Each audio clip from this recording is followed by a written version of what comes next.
long days, pleasant nights, and welcome to Kingslingers, a Doof Media podcast journeying through Stephen King's Dark Tower series and beyond. I am your host, Conservator Scott Daly, and I'm joined, as always, by my co-host, Mr. Plow. That's his name. That name again is Mr. Plow. How's it going today, Mr. Plow? Pretty good, Plow King. Pretty good. I'm ready to drive at excessively high speeds along these winding mountain roads, just in case we come across any lone people who are unfamiliar with bad weather driving. This week on the show, we continue with part 8 of our series covering Stephen King's The Shining. We're talking about chapters 46 through 51. Jack, having chosen his side, begins his mission to kill his family as Dick continues his long and dangerous journey back to the Overlook. Matt, what did you think of this week's reading? Quite an escalation, wouldn't you say? Quite an. I mean, this is the part that I knew it was coming. And yet it manages to be quite upsetting. Yeah. Which I don't know why I'm surprised exactly, but yeah. Again, I guess I could just repeat myself, despite the fact that I've seen 2 separate adaptations of this film, of this story rather. The visceral violence and the unpleasantness and the tragedy and sadness of it really hit me a lot harder reading it, and I think that's because we're more kind of invested directly in the characters in this story.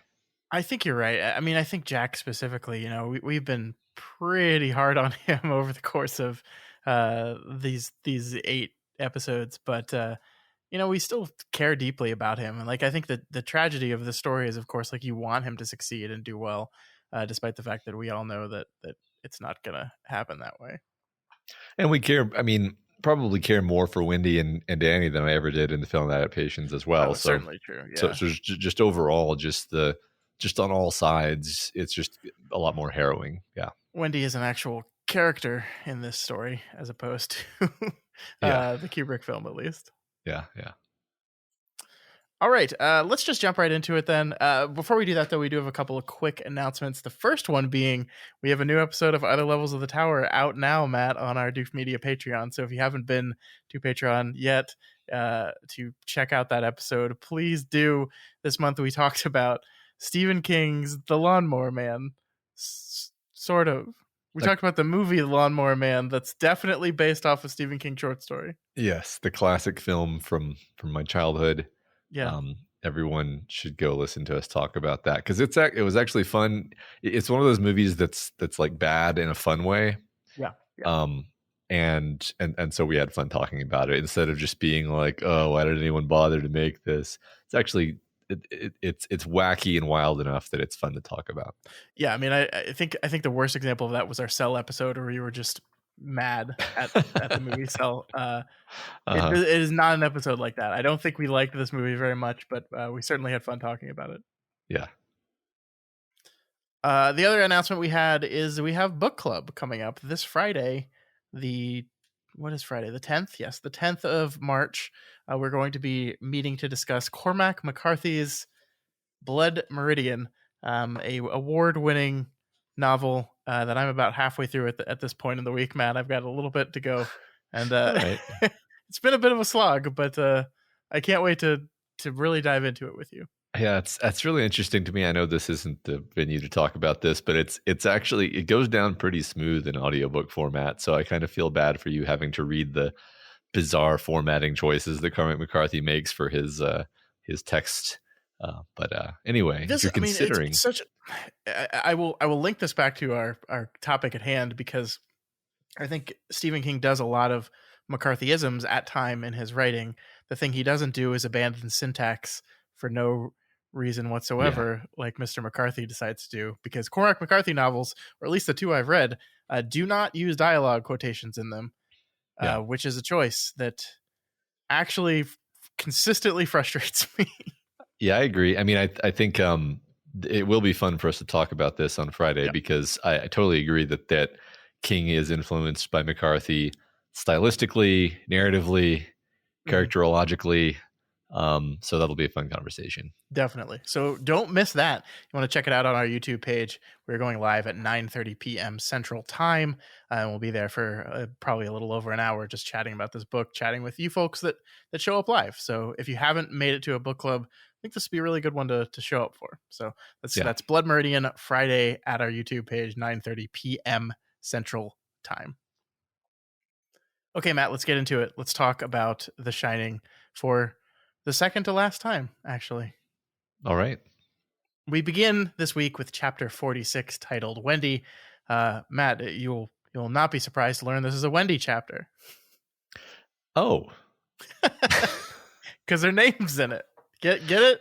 But it's focusing on her. I mean, there's a lot more focus on Wendy, and it's doing the thing where, because Jack has become such a weirdo that we're alienated from, that we spend relatively less time in Jack's head. We spend almost no time in Jack's head this week, actually. It's Wendy, Danny, and then Dick Halloran with the briefest of sojourns into Jack's head. And even then, Jack's not really himself. So yeah. I think you're right. It's important we have a character we can hold on to and follow through these horrible events. And that character is definitely Wendy. We begin with her. It's noon on December 2nd. And she decides she needs to head down to the kitchen to make her and Danny some lunch. And I really like this bit in the opening section here. She's talking to Danny and she asks, "Where's your father? Do you know?" His voice came back curiously flat. "No, but it's okay." She stifled an urge to keep asking, to keep picking around the edges of the thing. I really love that idea of like, she knows it has basically come to admit he has this power now. And like, she's trying to resist relying on him too much because she recognized this is a 5-year-old kid that is being put in this horrible situation, and it's destroying him actually. And so she wants to utilize him, but she can't. Well, I think it is really interesting because it's partly out of a kind of anxious desire to know what's going on, but also it's just like pragmatically, you kind of want to know where the wolf is, right? Yeah, and so, but at the same time, like you just said, she can't just keep asking him over and over because it like every time she does that, it's putting stress on him, and basically making him take on a role that he shouldn't have to take on. There's going to be a lot this week about the idea of the parents becoming children and Danny being thrust into the spotlight of maturity and not, he's not an adult, so he can't carry that load, right? No, definitely not. Just one thing tonally, and it's hard to put my finger on, which is kind of always the case with tone. But I feel like everything in the story has become so spooky and dreamlike in a nightmarish way around this point. And I just think it's great how, the story started from this very grounded, realistic place with relatively minor supernatural elements. And now it's almost like the Overlook is kind of like this nightmare dimension where you never quite know what's going to happen next.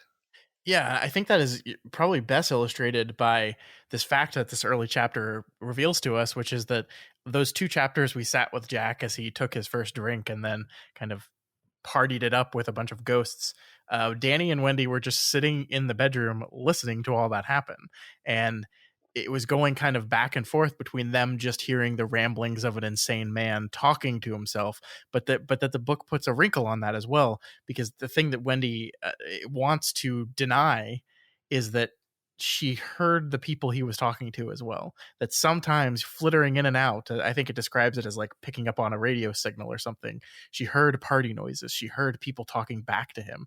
She heard the people chatting with him, and it would flicker in and out. But like this, it helps build this dread that you're talking about, this dreamlike sense of flitting in and out of dimensions almost.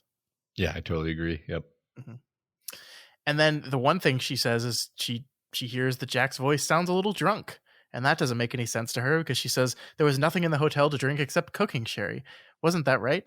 Yes, but if she could imagine that the hotel was full of voices and music, couldn't Jack imagine that he was drunk? She didn't like that thought. Not at all. I pulled this out specifically because like we asked this question last week, or I posed this question to you at least, which was, is Jack really physically drunk, or is this just kind of all in his head or all mental messing with. And I think it's really interesting that the book really doesn't want to commit to that. Like, I don't Yeah. think King wants, because in some ways we say things like this, which establish the idea that this is just in Jack's head. He's just imagining he's drunk, and the brain is so powerful that if you imagine that enough, you'll achieve it. On the other hand, as we'll see in a bit, when she first walks into the Colorado Lounge, she gets hit by a whiff of gin so powerful you can't ignore it, right? So the book doesn't want to answer this either. Absolutely, yeah. The book intentionally sustains this ambiguity, and I guess that's what we're stuck with. I think that's what we're intended, and I think we're going to have fun talking about this ambiguity today, Sure. Overall, because there's a lot of ambiguity sort of in this space of like, what do these choices really mean? Is it really Jack? Is it really the hotel? Is it really alcohol? Is it all in his head? These are all kind of similar questions. In some sense, you could say they're all the same question. It's all, who's responsible? What is the consequential choice? It's sort of where the direction that it's all boiling down to. And then the book doesn't actually answer the question. It leaves you with the question. Yeah, no, I agree with that. I think there'll be plenty of opportunity to talk about that as we move through Jack's end in this book. Mm-hmm. So Wendy makes for the kitchen and prepares lunch. I like how we're once again setting up the kitchen as this safe space in the hotel. Once again, Wendy is reminded of Dick and his presence here and his warmth, and she feels him in this space, just like Danny felt him in this space. And there's this inkling that his power perhaps has built this as a kind of warded safe space in the hotel, because I think a little bit later we'll see the ghosts kind of come in here to free Jack, but so far they've been left alone in the kitchen when they were in the kitchen. So just an interesting idea that the book kind of generates. Yeah, I mean, I think it's probably literally true that the Dick Halloran's little cozy zone is supposed to actually be at least a little bit safer. So Wendy's time preparing lunch is, uneventful, despite the growing feeling that she's being watched by something, and she probably is. She heads back out to get back to her son, but something stops her here, Matt. And this is one thing I really want to talk to you and dive into in this chapter, because she has this moment of logic that I find really interesting. And she starts kind of speaking to herself, and I'll read this little bit here. Don't push the facts away this time, girl. There are certain realities, as lunatic as this situation may seem. One of them is that you might be the only responsible person left in this grotesque pile. You have a 5 going on 6 son to look out for, and your husband, whatever has happened to him, and no matter how dangerous he may be, maybe he's part of your responsibility too. And even if he isn't, consider this. Today is December 2nd. You could be stuck up here for another 4 months if a ranger doesn't happen by. Even if they do start to wonder why they haven't heard from us on the CB, no one is going to come today. Or tomorrow, maybe not for weeks. Are you going to spend a month sneaking down to get meals with a knife in your pocket and jumping at every shadow? Do you really think you can avoid Jack for a month? Do you think you can keep Jack out of the upstairs quarters if he wants to get in? He has the passkey, and one hard kick would snap the bolt. I really, really love this, Matt. The cold, hard reality from it. And I do think this is an intentional, stark comparison to Jack's constant narratizing, this ability he has to tell himself stories and mask the truth and come up with other reasons for things. This is just reality. This is the reality that Wendy is faced with right now. And she's facing it. She is facing it. She's allowing herself to put away the storytelling, put away the, oh no, it'll be fine. It'll work out. The ranger will come. You're it. You are here. You have to do something. And because of that, she goes looking for Jack. Yeah, you're absolutely right. I mean, despite, like she says, despite the situation itself being totally insane and totally unreasonable, and despite the fact that in the past, she has been a bit guilty of narrativizing herself and telling herself stories about how everything's going to be fine. In the end, when it's down to brass tacks, yeah, she does go do what needs to be done. It's sort of a ripping off the Band-Aid moment, and of course, it doesn't. It's not like it ends well. No, but you could argue that if she hadn't stumbled upon him when she did in the state that he was in, that it might have actually been much worse. Yeah. Right. Because then, if he had woken up from his drunken stupor and then come after her with his wits about him, that would have been worse than what actually did happen. You could argue. Yeah, I mean, you're right. I think one thing is true, that the one thing she hasn't fully understood, or couldn't possibly even understand at this point, is how far gone Jack is. And we'll see that in a bit, how utterly shocked she is at his behavior when she does see him. But yeah, I mean, I think this is kind of like an eat the frog moment in some ways, right? Like this Yeah. is the problem, this is the reality, this is the situation. You've got to do the thing you don't want to do. It doesn't. You have responsibilities here now, and you have to do it. And I love that she's just completely up to that. And it's not the only time she does it this week, right? She constantly is put in the face of these terrible, horrible situations, and has to make a tough, difficult choice that is the most rational and also the most terrifying choice, and she does it. So one thing that's jumping out to me about this discussion we're having is that, like, previously throughout her whole life, there was always this ambiguity that she was able to sustain in her narrativizing, where it's like, well, there's always an excuse, okay, well, Jack says he's going to do better, okay, he seems to be doing better, okay, that was a little backslide, but maybe it's okay. And right here in this moment, there is still the ambiguity of, like, it sounds like Jack's losing his mind, but maybe he's fine. And so it's on that knife edge where, like you just said, she doesn't really know what she's going to find. Maybe she'll find him and, it's all a misunderstanding and everything is fine. Right. Sure.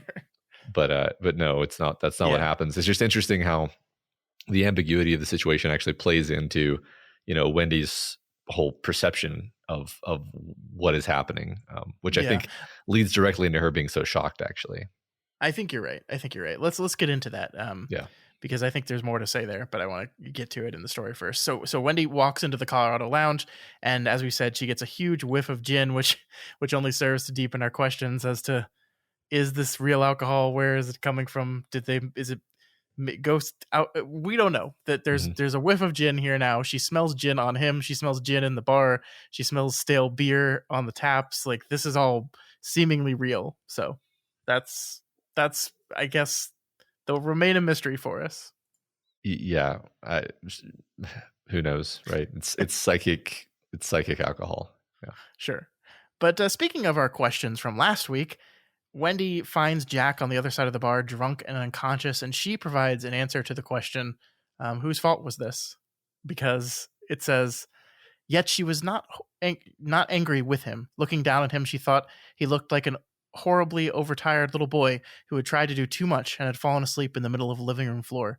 He had stopped drinking, and it was not Jack who had made the decision to start again. There had been no liquor for him to start with, so where had it come from? So she kind of looks at this and says, it's not his fault. There was no liquor here. How could he choose to drink if there was nothing here? Yeah. Which is not quite the whole story, but I mean, I think what it does point out to us is that this was a guy who intentionally chose to go to a mountain, hideaway to be away from alcohol, and then, the literal monsters still shoved it in his face. So, I guess, partial credit. Again, it's impossible to really answer firmly. Yeah, I mean, so this is it was a fun question, and we got a lot of fun responses to it, and we'll be reading some of those at the end of the show, of course. But I think the practical thing for Wendy in this moment is, it doesn't matter, right? It doesn't matter if it was Jack's fault or the hotel's fault. What matters is she's trapped in this place with a man who, as we'll see, wants to kill her. And so like even if in this one moment where before she fully realizes where it is, she kind of sides with Jack and says, like, this isn't his fault. Like, she once again, she infantilized him a little bit. Like, he looks like an overtired little boy who had done too much and tired himself out. And this is kind of the line of thinking that got her to be unable to leave him, like you can see this happen. You can see her, wake up in the morning and there's a hungover Jack passed out on the floor because he fell out of the bed drunk at night. And she just is like, oh, this guy, look at, he's a little stupid kid. Yeah. And she just doesn't fully understand. Yeah. I think that this week's reading really emphasizes how when Wendy and Danny both love him a lot, and how that just makes it all the sadder that it's like, well, that almost lets him get away with a lot worse abuse and nightmarish behavior than it otherwise would, because they're willing to forgive it because they love him. But what you just pulled out about her looking down at him and seeing an overtired child, it reminds me very much of what we talked about last week, where Danny looks at Wendy sleeping and sees a child. Mm-hmm.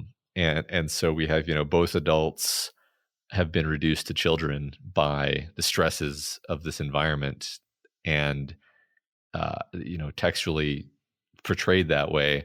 And then we have Danny who has been thrust into this role of responsibility that's really not fair to him. And I don't think I don't want to spoil it, but in a minute we're going to see him regress even further and realize that just like there's this overriding theme of these horrible events sort of just causing everyone to shrink and diminish into helpless children. Totally. And I mean, I think you're absolutely right that we do see him regress, but I think later in the chapter, we also see her look at Danny and say, I think the line is, she had never seen him when he looked so much like Jack. So like, he looks at Jack and he sees a little child, then she looks at Danny and she sees Jack in that. And that's, him being kind of forced to grow up a little bit there too. Like she doesn't see a kid when she looks at him. She sees an adult. Yeah, I guess. Yeah, no, you're totally right. Yeah.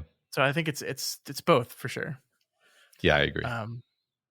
So in this moment, Wendy even tries to help Jack up, right? She's so kind of convinced that everything's okay. She's maybe falling into her old patterns of, oh, look, here he is again. He's drunk. I'm going to get him back up to his bed and he's going to sleep off the hangover. And then we'll figure out what the hell we're going to do next. But the game has changed and she's just not aware of it yet, because suddenly Jack violently grabs her ankle. And more than that, she says, Jack, you're hurting my ankle. I'll hurt more than your ankle, you bitch. The word stunned her so completely that she made no effort to move when he let go of her ankle and stumbled from his knees to his feet, where he stood swaying in front of her. I love this moment. I think this is really important, actually, because we've seen Jack as a drunk. We've seen Jack as violent. We've seen Jack with a temper. But I don't think we've ever actually seen Jack as like a physical abuser, right? I mean, yes, he did hurt his son. That is abuse. He did beat up that kid, certainly. But this is different. This is a line being crossed.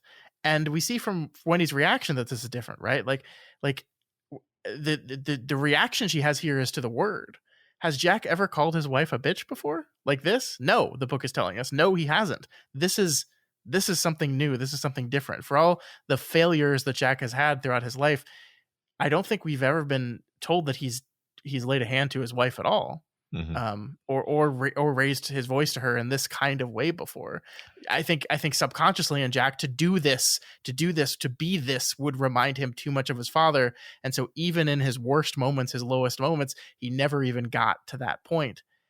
And here it is, actually. So we're seeing this escalation. We're seeing this transformation almost to closer and closer to his father. Yeah. I mean, he's been passive aggressive and snarky, obviously, but he's never. But that's so different, though. I mean, that's awful in its own way. Certainly, I don't want to diminish that, but it's so different from what is happening right here. This is just loathing and hatred and rage spilling out.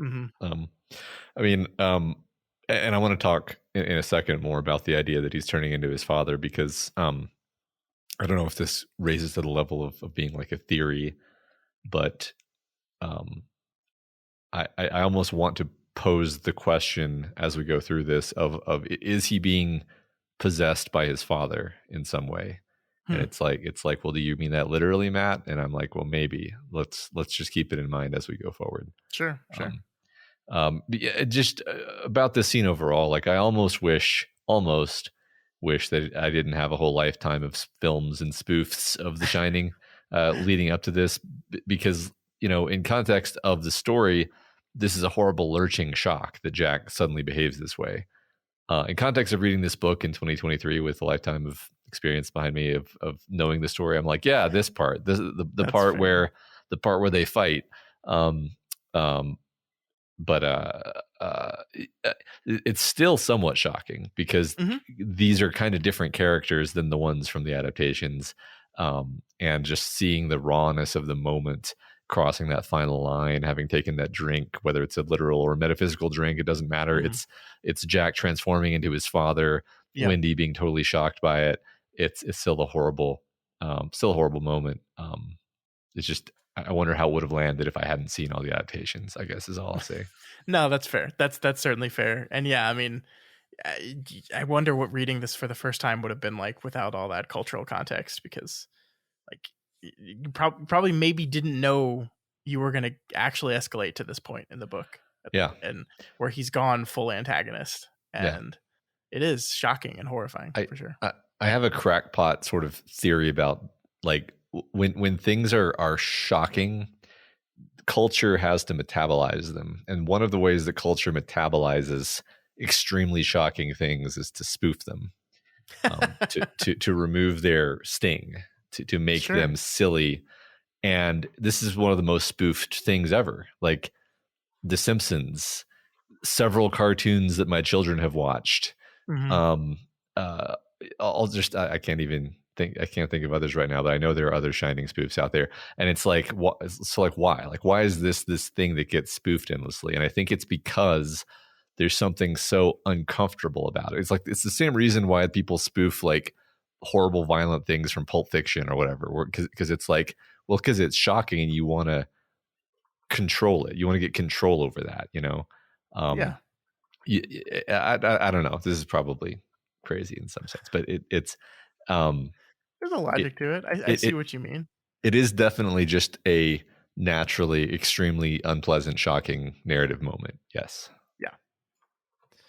And from here, it gets absurd because Jack's narrativization of his life just goes crazy, right? Like he basically in this moment, as he's talking to her, decides that Wendy and Danny were planning to destroy him from the start. That they were always trying to do this. They maliciously forced his hand in all these ways, and it makes absolutely no sense, right? It just makes no sense. And I think this is really fascinating because we've been talking from the beginning of this book about this idea that Jack has always told himself stories about his life, narrativized, whatever the word is, Mm-hmm. his life, and he was really good at it. And by that I mean he's a good writer, and he knows how to craft a story to make him look like the protagonist and make him look like the thing that things are happening to, instead of the cause of his own misfortune. Mm-hmm.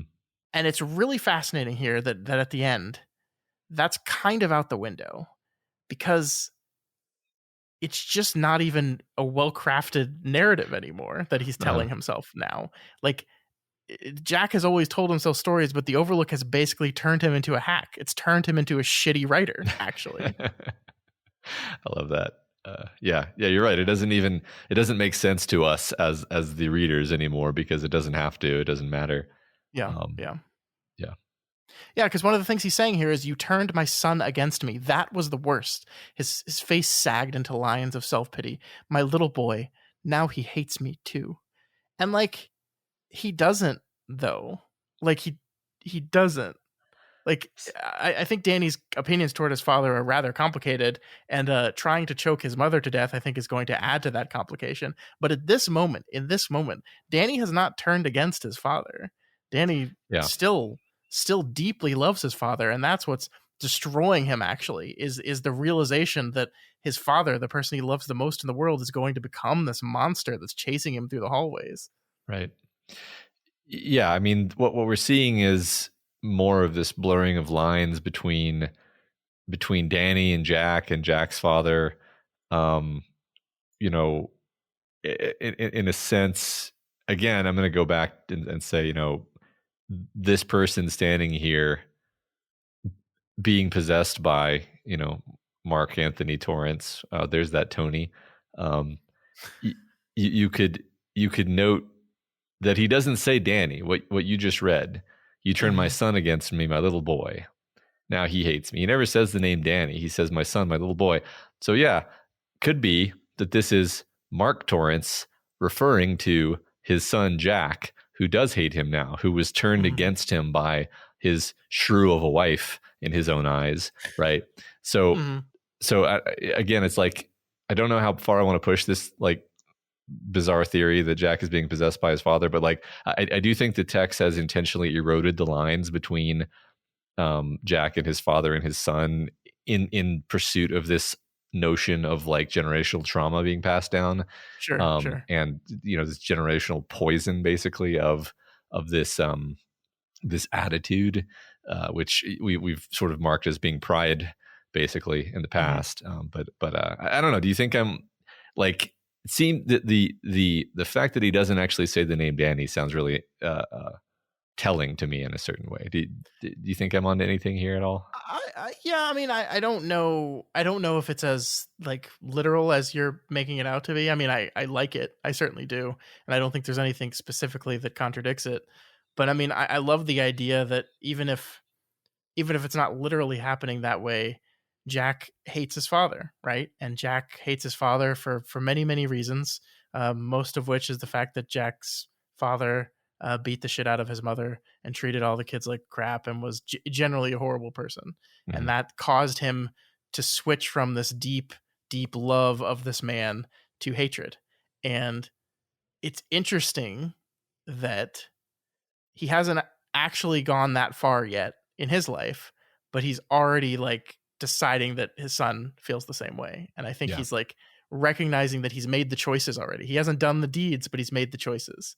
And so his son hates him. So he's just assuming he's putting his son in his place and saying, Hmm. well, when my dad did all these things, I hated him. So naturally my son must hate me. And Hmm. I can't blame myself for that. I can't. So I have to blame someone else.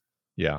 Yeah. I mean, to be clear, I don't really think that Stephen King is sitting there thinking to himself, the ghost of Jack's father possesses him here. It's more the metaphorical sense that we're talking Sure. about, where it's that which was poisonous about Mark Torrance is now manifest in Jack Torrance. Yeah, And I mean, he's let something inside him, whether yeah. that's the hotel itself or whether that's the ghosts or demons from his past. I think the book has made it pretty clear that the further along this path that Jack Torrance goes, the closer to his father he is. I think that's why the images that Danny sees him in mind of a man dressed all in white, which we were established as the scrubs that his father wore. That's why the little pup uh, language and the take your medicine language, Hmm. all this has been established as coming from Jack's father.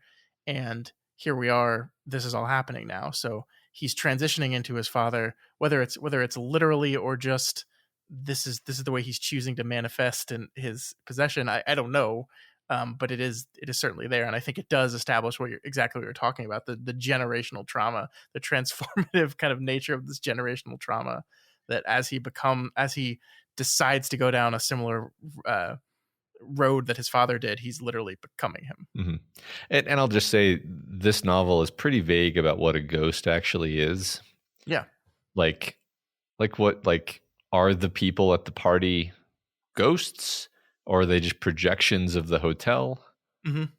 Is this a meaningful question in the first place, considering that Grady doesn't really act like Grady, Yeah. etc.? So, like, I think we're allowed to be kind of loosey goosey when we say, like, well, maybe the ghost of Jack's father is manifesting here, because what a ghost is exactly is is left for us to fill in. Absolutely, absolutely. I think King is loose enough with this world building here that we can do anything we want with it. Yeah. So Jack gets his hand around Wendy's throat and begins to choke her to death. And this is when Danny appears. Matt, he throws himself at his father in an attempt to free his mother. There's a brutal moment where he's just kind of batted aside and thrown out of the way, which is another shocking moment of violence. Wendy manages to smash the bottle on Jack's head, knocking him out just in time. And we get this moment um, from Danny here. No, no, he muttered in a husky old man's voice. Daddy hurt you. You hurt Daddy. Daddy hurt you. I want to go to sleep. Danny wants to go to sleep. Danny? Sleep, sleep. Nighty night. Like, that Hmm. is tragic. Like, Yeah. he can't even process it. Daddy hurt you, and then you hurt Daddy, but you hurt Hmm. Daddy, but he hurt. Hmm. I just want to go to sleep. I can't deal with this. And Yeah. again, here we have the kind of contradiction here in a husky old man's voice, right? Hmm. He's Yeah. talking in a husky old man's voice. Well, fascinatingly, he's talking in a husky old man's voice, but he's speaking in a babyish way. Mm-hmm, He's mm-hmm. saying, I want to go to sleep. Danny wants to go to sleep. Like that's a 3-year-old, that's a 2-year-old thing to Yeah. say. It's not a 5-year-old thing to say. And it's, again, yeah, I agree that there's a lot of intentional contradiction. I mean, again, like I said a second ago, that the lines are being blurred where like Jack is simultaneously identified with a child and identified with his own father, who's an older Yeah. man. Yeah. And Danny's being identified with an old man and a baby here. Yep. And it's Yep. this like splitting and blurring. It's pretty interesting actually. And it's the kind of thing where I never in a million years would have noticed any of this if I was just reading it normally. But yeah, no, it's definitely thought provoking. I want to I want to keep thinking about this, and I want to maybe revisit this in our overview episode when we've gotten a chance to step back and look at the book as a whole, because I agree this is a thing that is present throughout all of it. I'm not entirely sure what it's saying though yet, Yeah, me neither. so we'll maybe revisit that.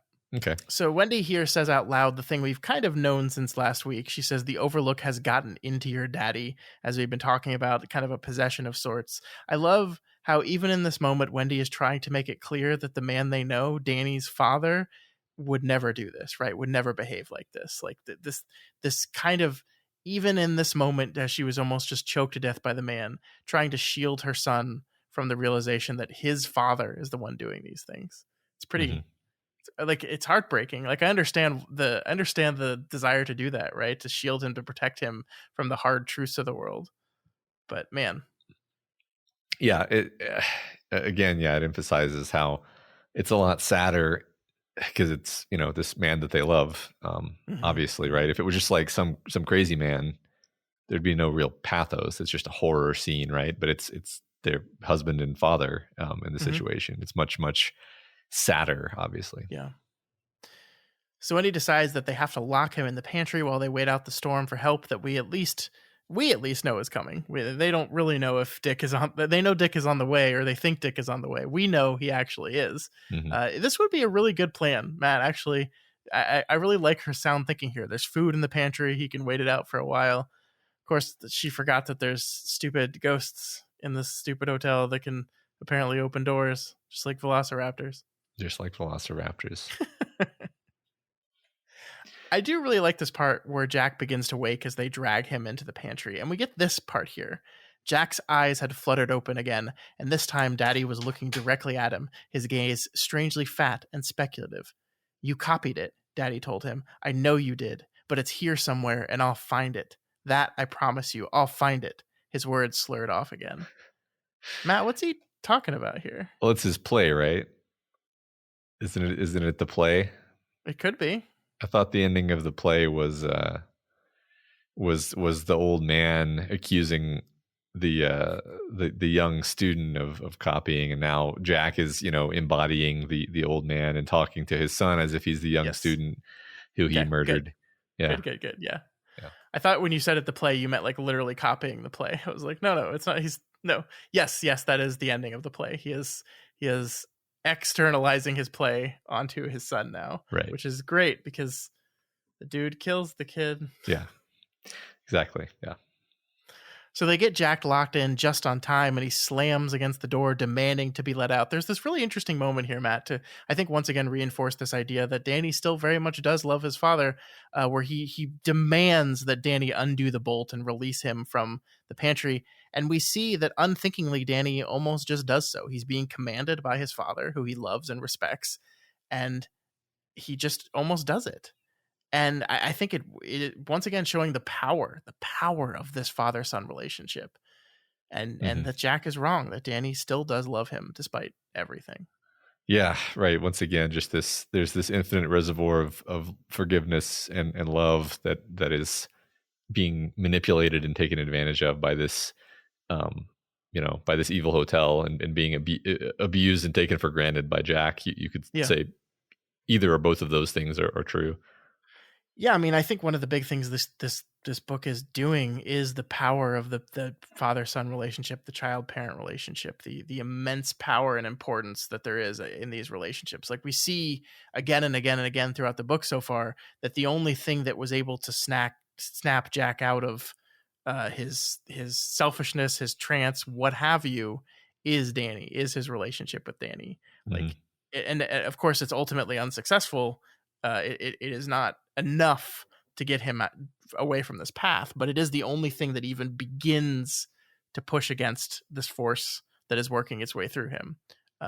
It is Danny, and so like it's a incredibly powerful relationship on both sides. Hmm. Yeah, right. Exactly. I mean, it's the heart of the story, is what it is. It's what Stephen King had fixed in his mind, I think, as he was writing Mm-hmm. this story was the idea of like your child is the person you love more than anything else, and also sometimes you can feel, as King said in his own words, flashes of real antagonism toward the child. Um, and how do you square that, and what do you do with that? And then he just kind of Mm-hmm. expands on and elaborates that in all kinds of different ways. Yeah, Um, yeah, and then he brings in the alcoholism thing and et cetera. But I think that was originally the core idea. yeah. So I yeah. agree. Um, yeah, I mean, as we get to the end of this chapter, I, I I guess I'm just going to reemphasize the idea that like the book is prompting us to ask, is this really just Jack, or is this or is this the hotel that's gotten into him, or Mm-hmm. is it the alcoholism, which means it's not really Jack's fault, or is it Jack's traumatic childhood, which is manifesting, and thus it's not really his fault? And consistently, the book is like, I don't know, yeah, all that stuff is in there, um, Yeah, and it just leaves us in the position of being left with the question and having to ask ourselves, where does responsibility begin and end? sure.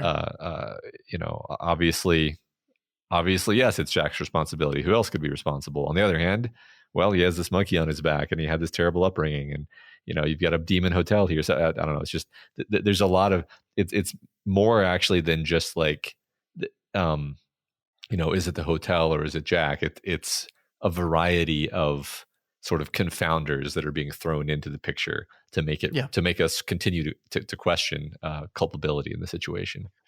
I think you're so right, and I love the idea of the hotel. Like the thing with these kind of questions is I think we need to step back a little bit and look at what the stuff is doing as metaphor, right? Hmm. Hmm. Because I think you're absolutely right that like when we look at like culpability and blame, okay, well even if we say the sentence Jack is not to blame for any of this because he's being pushed and prodded and manipulated by forces much more powerful than he is. Like, yeah, okay, true.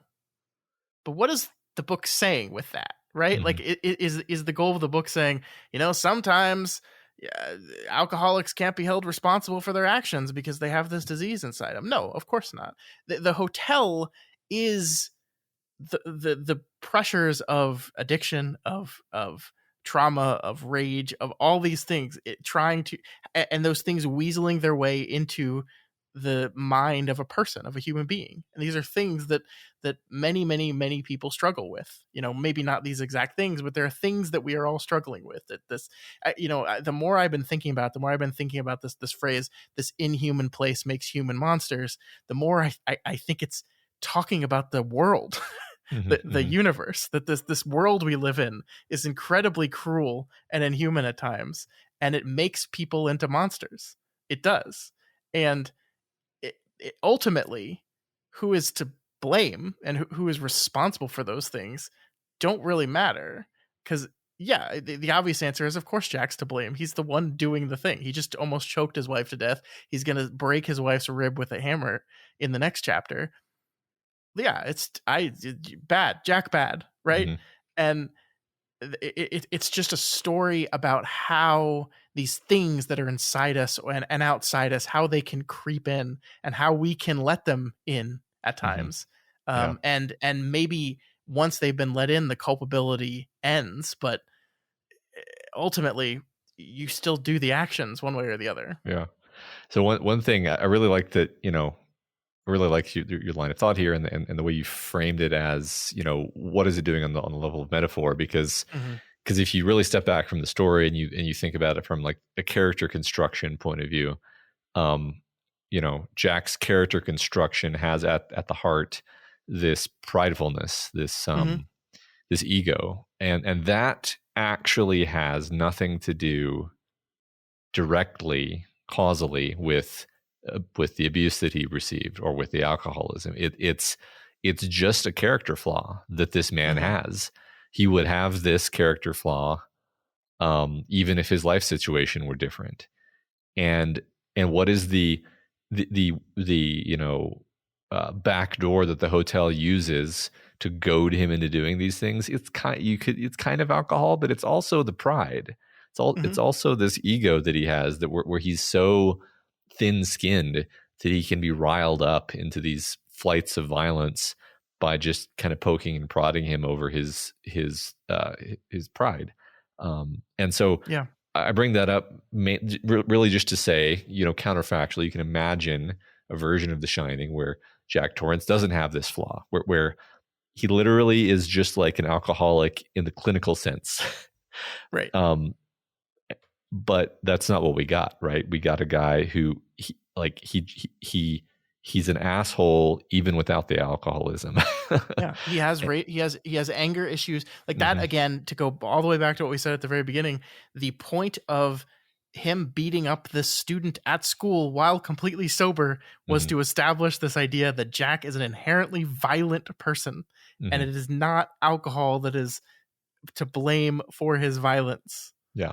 Like, yes, alcoholism and the abuse of alcohol can lead him to a place where he more freely exercises this rage, or is a little quicker to temper, or is a little freer in acting upon these feelings of violence he has. But they are separate. And yes, I think the rage comes from his upbringing, certainly. But I agree with you. The pride seems perhaps to have been a coping mechanism, perhaps, that like you build yourself up as this person that is so inherently different from your father, and so much of your worldview is reliant on this idea that I am better than this person, I am not like this person, I am a great person, I am awesome, I'm smart, he was dumb. He, like, we go back to the way Jack kind of degraded Grady for not having a higher education.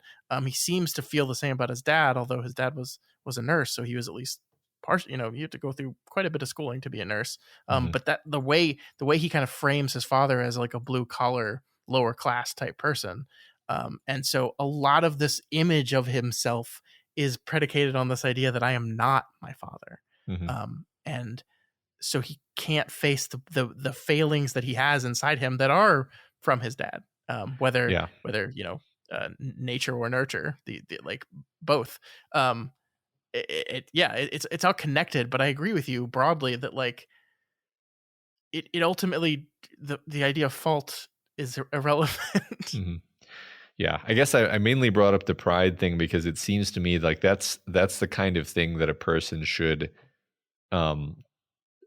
try to conquer within themselves. Yeah, And it's a and then character, it's a flaw, yeah, that needs to be fixed. Yeah. yeah, and it's the kind of thing where if we're going to hold a human being responsible for anything, then we should hold them responsible for that sort of thing.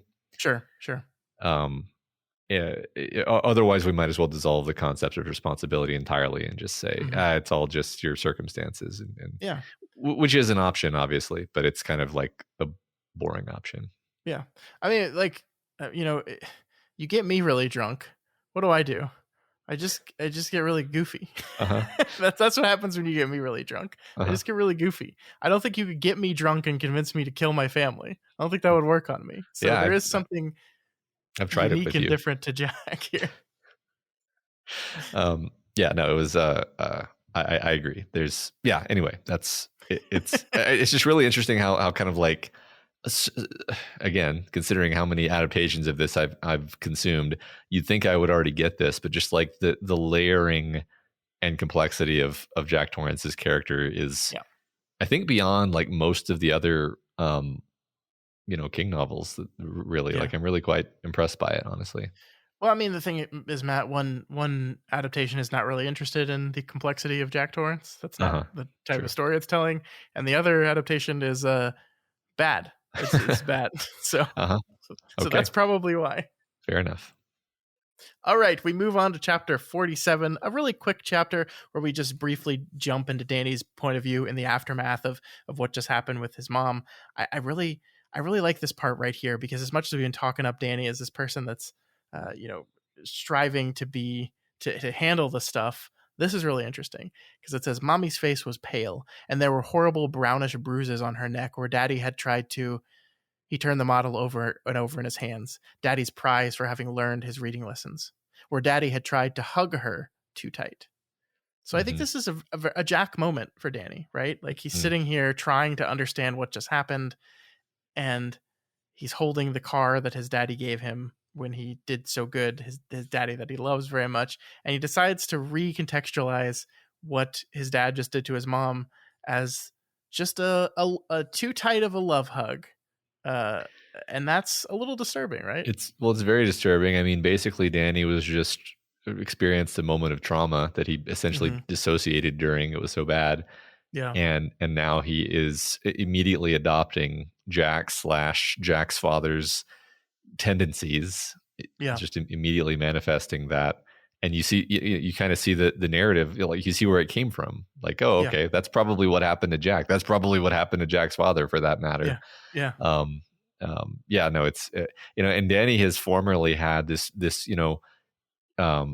objective, clear perspective, which is sort of like the innocence of a child, where it's almost like journalistically reporting what's happening. And now suddenly Danny's perspective is intruded upon by this make believe, just like his parents have been. Yeah, it's really disturbing. Yeah, he needs to get away from this guy, I think. Yeah, I think so. All right, from here we move on to chapter 48, titled Jack. And here we go, Matt. This is the one bit that we get to be inside the mind of Jack Torrance this week. The mind of, let's just go ahead and say it, a person that's gone insane a little bit. So Jack is sitting here in the pantry munching on crackers and thinking to himself, thinking about how a man who was supposed to live by his wits, like he says he is, got into the situation. He says to himself, living by your wits is always knowing where the wasps are. I love that he continues to carry this metaphor forward and yet hasn't seen the metaphor behind the metaphor. Also, I mean, Jack, you have failed to notice any of the wasps to date. You never know where any wasps are. You're chronically ignorant about wasp locations in general and sticking your hand into them. So I don't know how you can tell this, but yeah, he's really good at lying to himself. So. So for a moment, though, Jack has a brief moment of clarity. He acknowledges that it is alcohol that has historically dulled those wits and allowed him to not think clearly. And he briefly questions the same way Wendy has questioned it. Where the hell did this alcohol come from? Where did it come from? It wasn't here. Now it's here. Where did it come from? But it's almost as if that thought is kind of pushed away. And suddenly his thoughts turn from questioning what is happening to blaming others. And here's the capper, Matt. Here's the moment. We've kind of been building up to this moment in the talks about how he's becoming his father.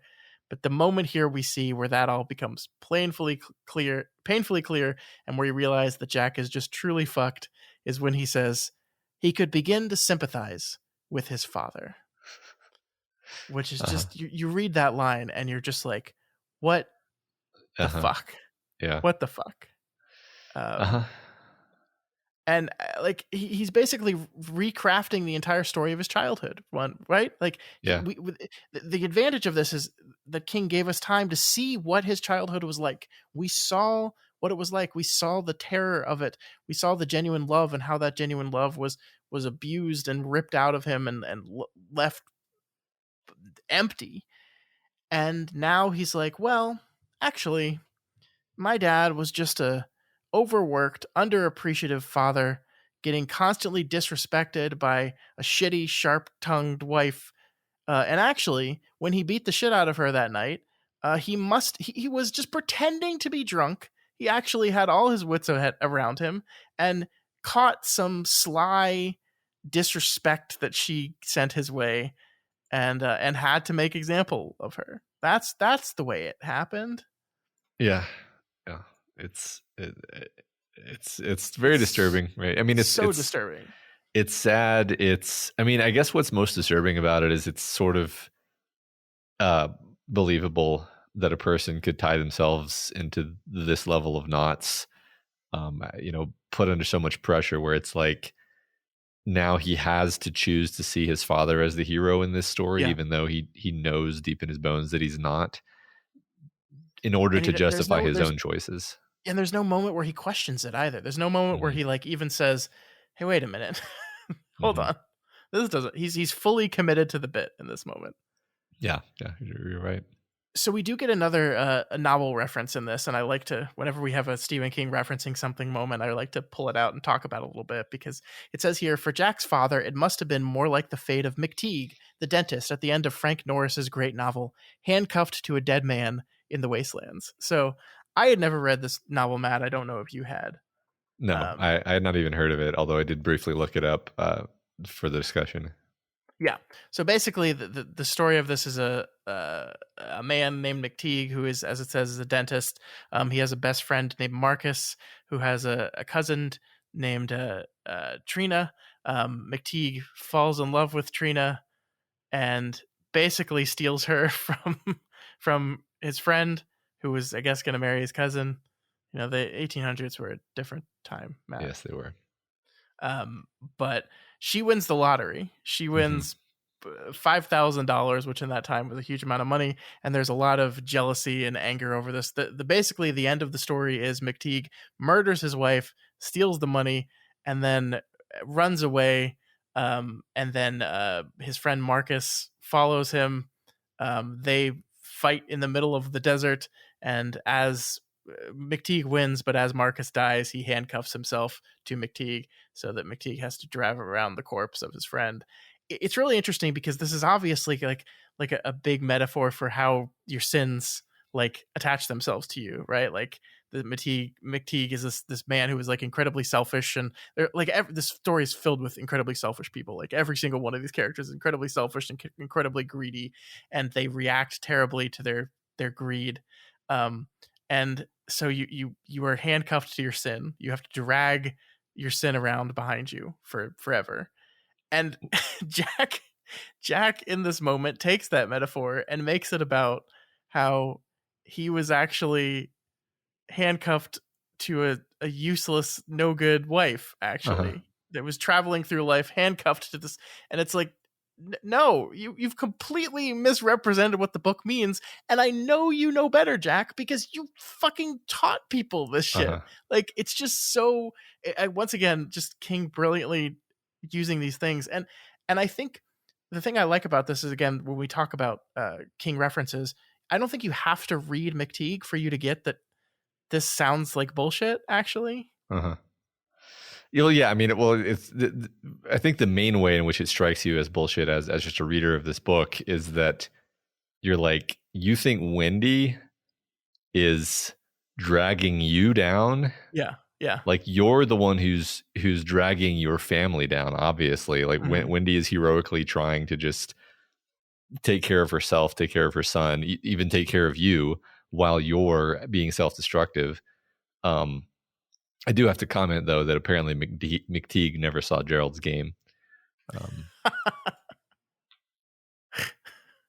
my reference god, for everybody. That's such a deep cut. Yeah, okay. Well, I'm just saying being handcuffed to a corpse would not actually be that big of a problem.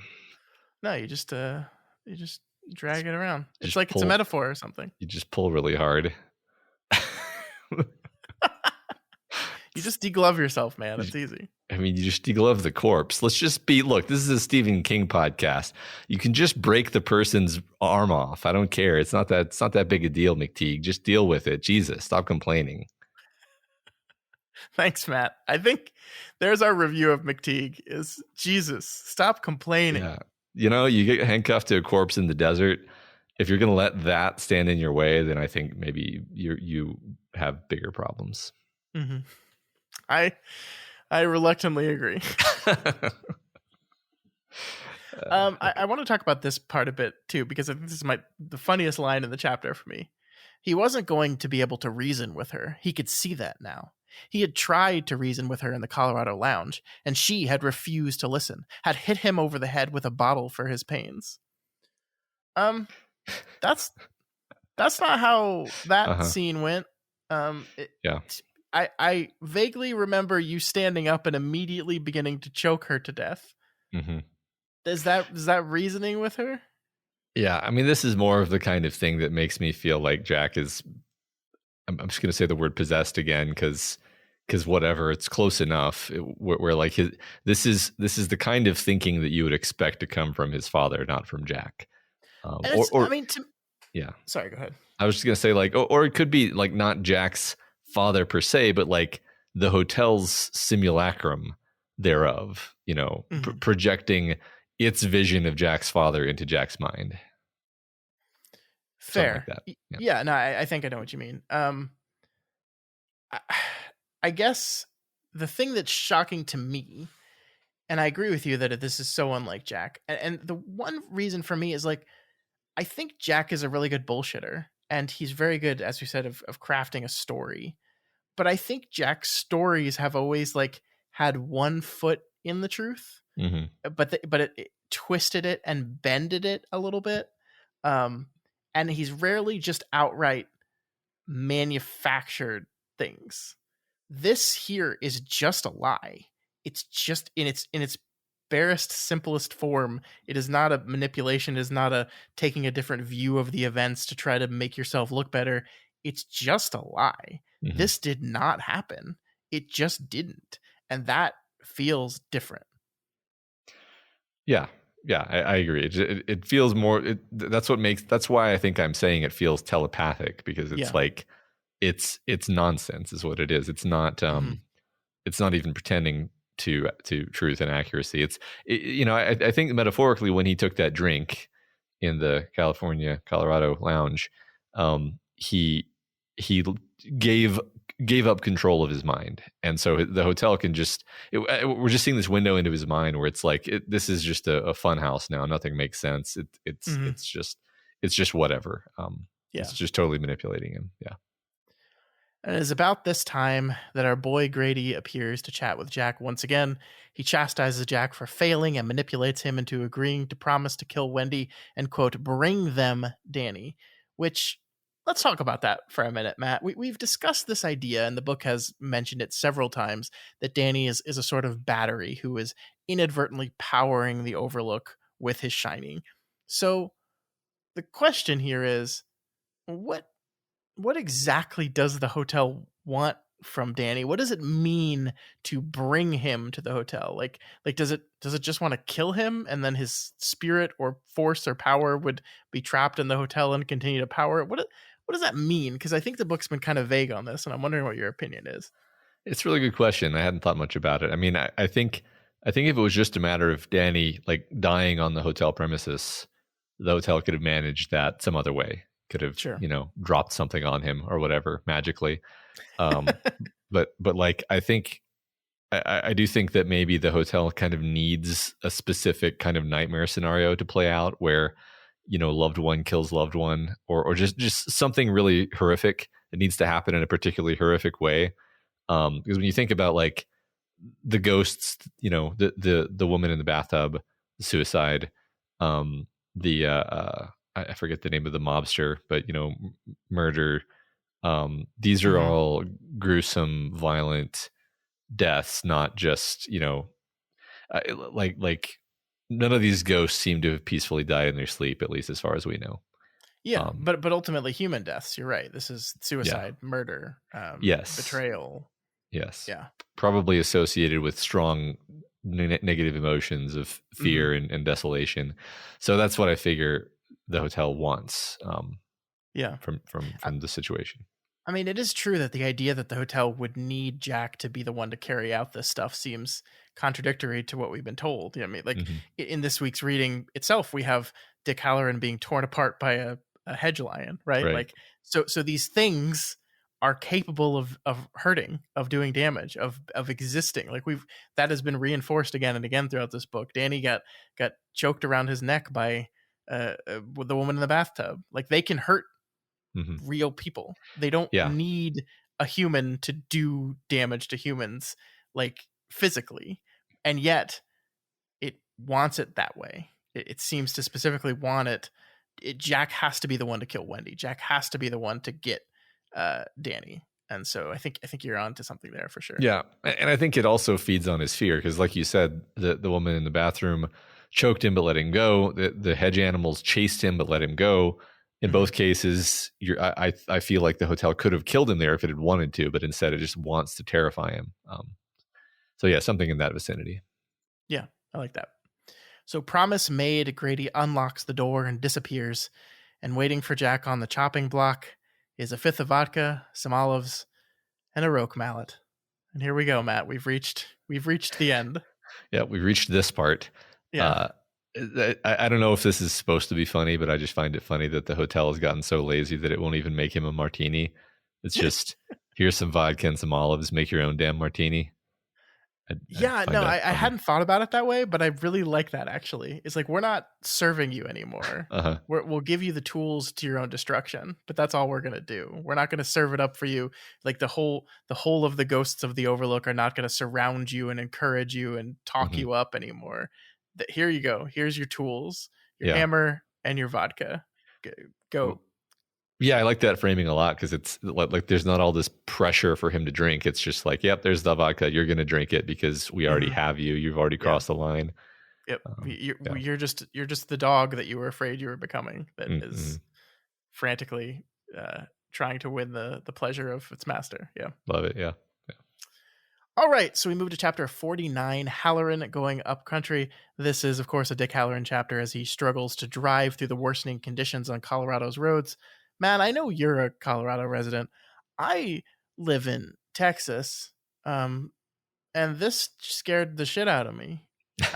You're maybe more used to driving on roads like this, but not me. Yes, Colorado is basically a horror film setting in terms of driving. Yeah. I mean, it's funny because the roads I drive on are generally being plowed regularly if it's snowing. And you know, that said, I have driven on roads that are not actively plowed, and it is hair raising. In fact, even on roads that are being actively plowed, I've been in situations where a car a little bit ahead of me just suddenly starts rotating into a complete 180, like as we're all going down the road together. Fun. And then at some point their tires catch and their car then lurches, you know, whatever direction is forward for the car now, which is always it's a fun game we all get to play together. So anyway, I guess the reason for mentioning this is that it is terrifying, and you should be terrified. And yeah, I love that King has tapped into this mundane real life nightmare we've built for ourselves, and just added it into his horror movie book. Yeah, it is really interesting because like Dick has kind of been primed as the Torrance's only hope, right? Like he's the only one coming. No one else is going to come. He's the only one coming. And so we're continually putting him in these incredibly harrowing situations. And I do like that there's not like a clear, like, what are you going to do when you get there, Dick? You know, like there's not like a clear, like, oh, he's going to save the day. How exactly? And so like you're terrified and worried for him, and like putting all your hopes into him, but without a lot of information, actually. Yeah, right. It's because maybe you would think like, well, he has the Shining, so he's going to be able to like help, and it's like, if anything, that seems to make him more vulnerable. Yeah, at least that's what it seems like as he gets closer to the hotel. Yeah, and it's hard not to have the movie in your head when you're thinking about this. Also, where Dick's triumphant role in the film is to walk through the front door of the hotel and immediately take an axe to the back and be dead. The end. Yeah, exactly. So Dick is almost knocked off the road by a snowplow going the other direction, but he managed to keep the car from going off the embankment, barely. Here in this moment, we meet Howie Cottrell, the snowplow man that manages to pull Dick's car off an embankment and back onto the road. We learn here, Matt, that Howie has a bit of the shine also. And so he doesn't push too hard when Dick explains why he needs to go up to the Overlook in the middle of a blizzard. So I think Dick notes here that's 2 shines in one day, which rarely ever happens. He even gives him some gloves and some good word with a snowmobile renter that'll help him get the rest of the way. Dick sees this as an omen, this 2 shines in one day thing, but not necessarily a good one, he says. But what do you think? Is the white moving pieces on the board to try to make sure that our man gets to where he's going? Yes. Okay. I mean, I lean that direction, honestly. And I think it's kind of great because um, this is kind of our one single solitary lucky break in the whole story. Hmm. Like everything prior to this moment has stood in Dick's way. The cop pulled him over. His boss was giving him a hard time. The ranger station wouldn't listen to him. He missed his flight. Flight had horrible turbulence. Just like everything was stacked against him. Everything was trying to keep him from getting there. You could even say that the storm is part of this, right? The storm is just another obstacle thrown into his path. And then in terms of what's happening at the Overlook, obviously everything has been going into the ditch. So the whole story has just been a nightmare of just nothing has broken in our favor, right? And then finally, Hmm. this one helpful, unflappable dude who drives a snowplow, it steps up and is like, "Here's some gloves. Yeah, it gives him some gloves. Go over there, talk to my friend. He'll get you fixed up." And Dick is like all frazzled, and he's like, "You seem really frazzled. It's gonna be okay." Yeah. And it feels very like a huge break in the tone, and it really matters, as we'll see. This almost kind of snowballs into more luck for him, right? Yeah, definitely. So as Dick makes it to Sidewinder, he gets the first hit of a superpowered hotel as it screams out at him, once again being a total racist hotel, scaring him away. But I mean, the thing we have to say here is that's the voice of a scared hotel, isn't it? Like it's so desperately trying to keep him from coming that it's trying to like seep into his mind and fuck with him even from this distance. Why? What are you worried about? Overlook? That's a good point. Yeah, I mean, why did he need to keep him away? Like, Mm-hmm. I think the answer is it needs the horror show to play out without interference. Like we were just Mm-hmm. saying, it needs these specific things to happen in order for it to kind of properly consume Danny. And if Halloran comes, then it'll be messed up. Yeah, no, I agree with that for sure. So Matt, we joked a little bit last week about why this hotel was just so damn racist. And we joked about, well, it was built in the 20s and everyone was a little racist back then. But I actually think the real answer here is much more simple. It's just that it's evil. It's an evil hotel. And I think when we look at the definition of evil in King's universe, one through line of this is that it that is absolutely in line with everything else. These mundane evils that we see in our world, racism, sexism, homophobia, like all the isms, um, that evil is pervasive in the actual evil entities in King's universe, right? Like it's again, I think a lot of this and a lot of his construction of his universe is a man trying to understand why people do these things, why people hate, why people destroy, why people hurt, why do we behave this way? And in King's universe, that there is this great evil behind these people, pushing them and prodding them, and so of course this great evil would have these isms. Mm-hmm. Yeah, and it sort of almost comes from this place of smallness and ignorance, Yeah. where it's just sort of reaching for tools that it can use to hurt, and without thought. I mean, that's always one of the interesting things about the evil in King's universe. Also, is yes, it's usually bigoted, but it's also usually like stupid Mm-hmm. and self-destructive and short-sighted. Yeah. Which you could even say that the hotel is being kind of stupid in doing this. Yeah. Yeah, no, I agree though. I think you're right. It's really funny because like I don't know. Like you're absolutely right that it's trying to get under his skin, right? And it's like the idea that like a magical mystical hotel calling a black man the N-word as it yells at him is gonna like work. Like I just feel like Dick would be like, yeah, okay, you suck. This is Yeah, established. right. It's not like I'm gonna go home at night and cry about how the mean evil hotel used that word on me. Yeah. It's Well, just it reeks of desperation yeah, and I mean, fear. it's sort of like a late game Crimson King sort of thing, where it's like Exactly. it's Yeah. like this is desperate, fearful, short-sighted, Not brilliant mastermind manipulate. Like the reason it's able to manipulate Jack is because Jack has this sort of crack in his soul that it's wormed its way into. Mm-hmm. But if you don't give it that door, it doesn't really have any tools.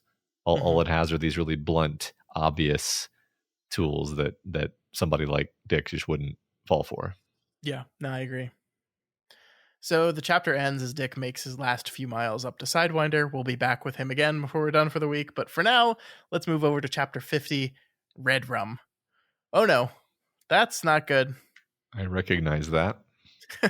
We begin this chapter once again with Wendy sitting indecisively in the middle of her bedroom. Danny is asleep, but it's Jack she's concerned with right now. She heard him banging down there in the pantry. Then she heard him talking to Grady again. Then nothing. Did he get out? Should she go check?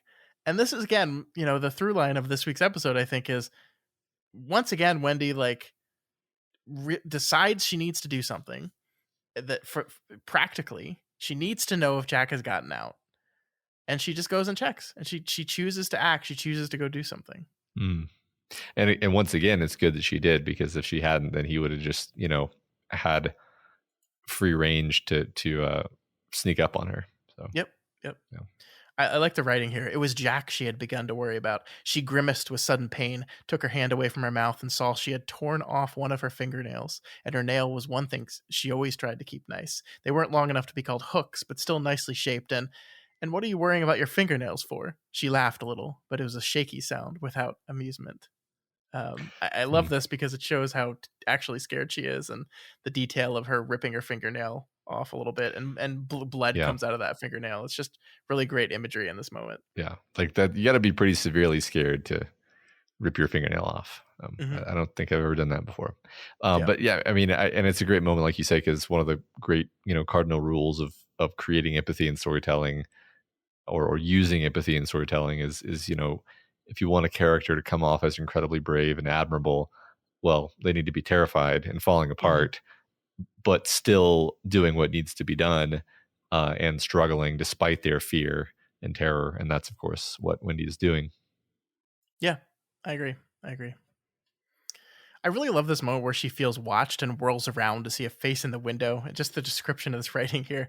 She whirled around and stared at the night black window, and a hideous white face with circles of darkness for eyes was gibbering in at her, the face of a monstrous lunatic that had been hiding in these groaning walls all along. It was only a pattern of frost on the outside of the glass. Was it, though? Was it? I don't know. Is it the hotel? Is it the face of the hotel? What is the hotel? What? Who is the hotel? Why is it just the hotel? Is it a building? I mean, is the hotel a building? Is it a demon inhabiting the building? Is it a house demon, a la the Dark Tower movie? Don't you dare! Is it a ghost of a certain person? Is it the first ghost of the hotel? What is the hotel? Ghost. Well, who's the manager? Like, is the manager just code for the hotel? Or is the manager a specific entity that's like the most powerful ghost in the hotel? Right. Is that the face of the manager? Is it was it just literally just frost and we're making mountains out of molehills? I don't know. These are all questions. Questions that will be answered or not. That definitely will be answered. They won't. Oh, damn it.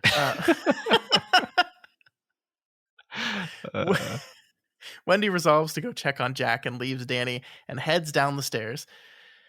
And Matt, I've read this book like a million times, roughly. That's a rough estimate. Okay. And yet Wendy's slow descent down the 19 stairs still fills me with dread every time, because King has done this thing where we know that Jack is out, right? We know he's left the pantry, and so he's around here somewhere. So we know he's waiting. So Wendy has the tension of uncertainty, but King has told us about the bomb under the table. So our tension is of certainty. We're just waiting and waiting and waiting. And he builds this out as he has her count as she walks down these steps, 1, 2, 3, 4, as she gets to 19. And of course, for us constant readers, that's a very special number.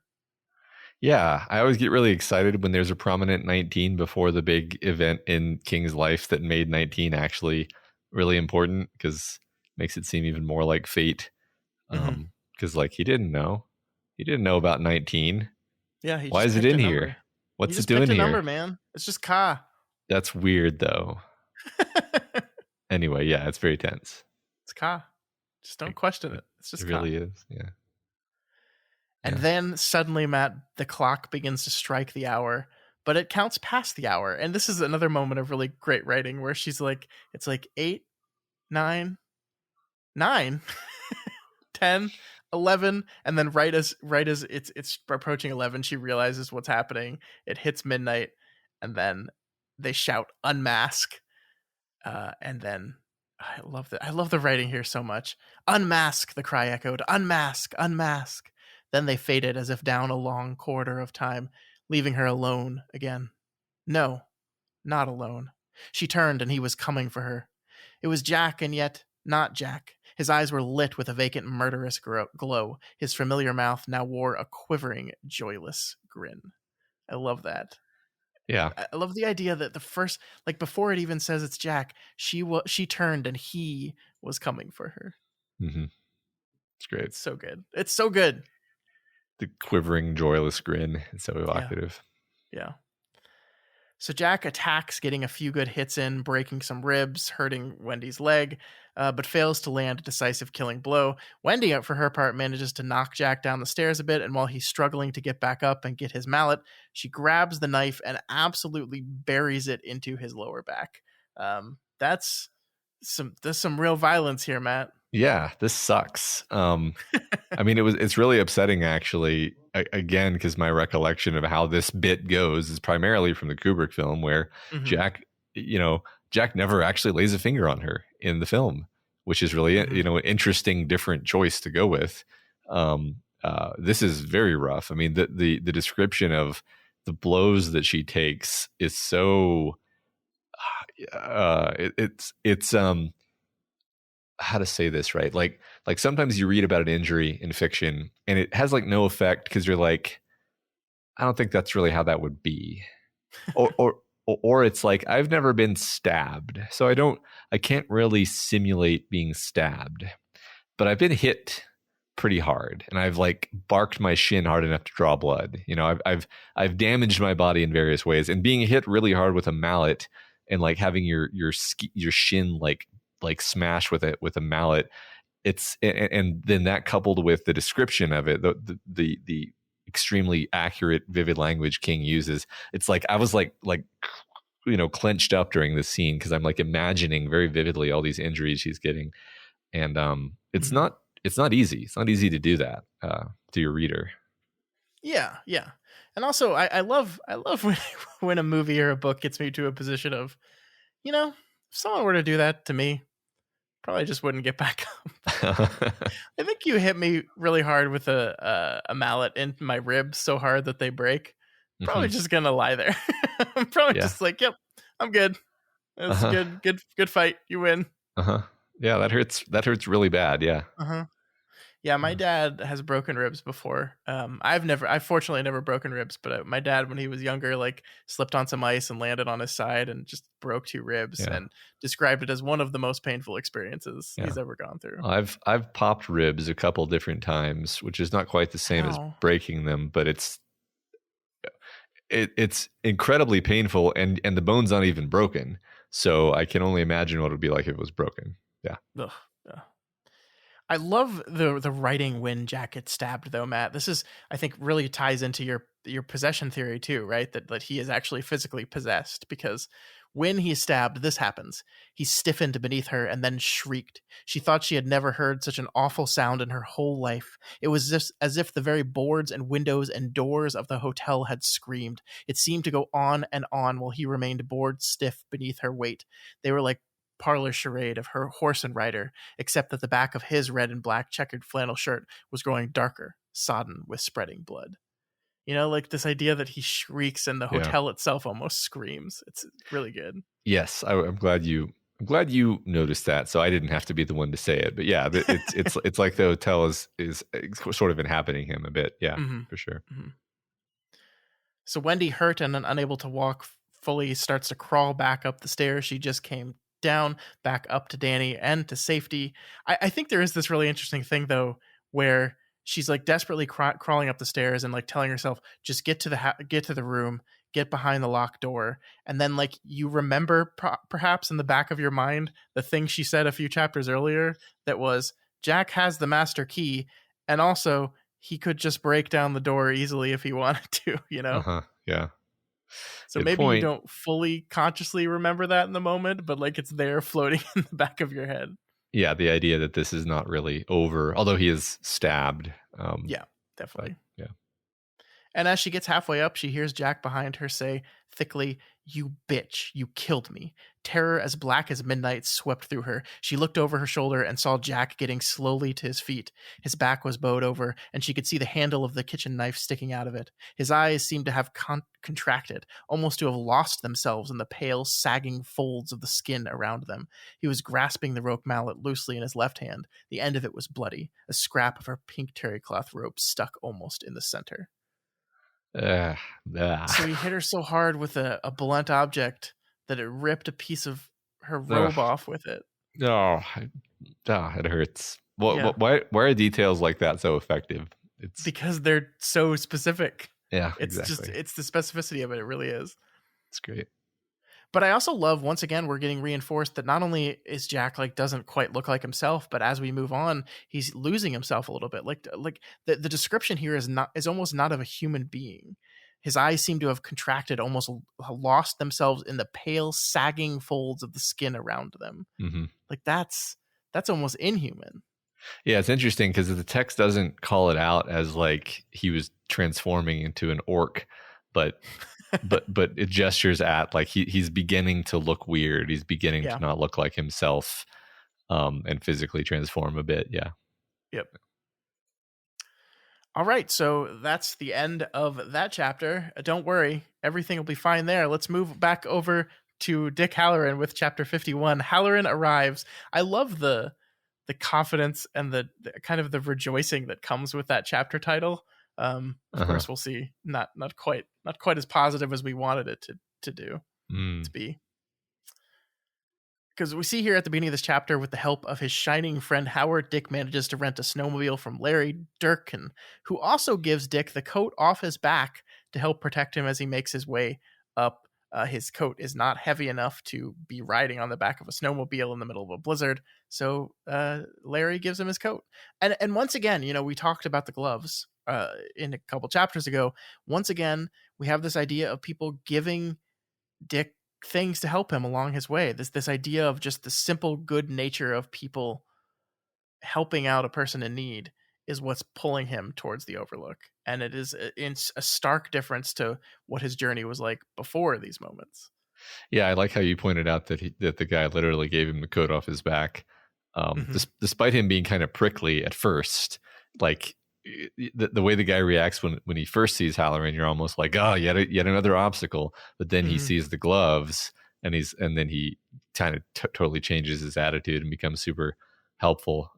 So yeah, the intervention of the white, or maybe just common human decency in a bad situation, breaks through and turns everything around. Mm-hmm. Yep. And we get this moment as well where the guy says, asking who was in trouble, and he says the caretaker's son, and he says, "Looked to me about two of them was just about as tight as they could get.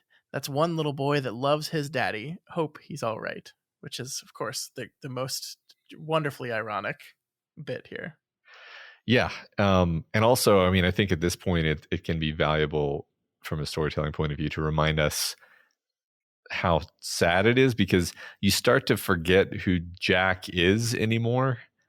Like you see this monster that he's become, and that he kind of has been for the last few chapters, and you forget that he was this loving dad who was always so sweet and was so, like, he was so evidently good with his son, and his son evidently loved him so much that like it was obvious to everyone around them.